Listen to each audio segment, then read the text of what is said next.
Agparesibak man po. Ay, Naks na. Busy. ito na. May kubasin ka tanay. Ay. Sige po, ito'y kulat pa i-receive tapno kitang-kita to. Sige. Ayan po, happy wedding anniversary po sa inyo. Pantay man po biit dyan.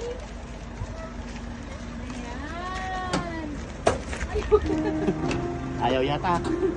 Ayan, happy Bravo. wedding Dami, ah. anniversary po sa inyo.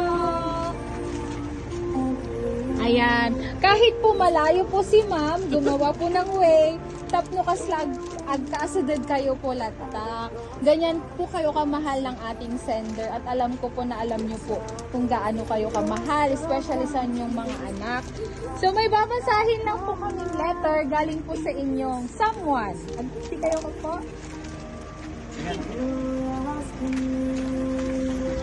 Ayan, sabi niya po dito, to you, Lakay, happy 20th wedding anniversary sa atin. Sa mga nagdaanan nating pagsubok sa ating dalawa, we're still here. Aso pusa at nag-away ba't ni man tayo, nandito pa rin tayong dalawa. Still strong together, sabay tawa. Thank you, Lakay, sa lahat. Salamat sa pag-aalaga sa dalawang anak natin. I love you, Lakay ko.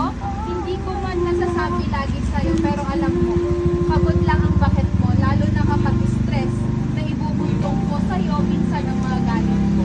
Sorry sa lahat, Lakay. I know I am not be perfect, but I'm still here and will always choose to be here. Going to love you and your children forever. I love you, Lakay. Your ungit na asawa, Teresa. Ayan, yan po yung letter ng ating sender. Diba? Ang laki-laki na ng anyong baby. Picture naman po tayo.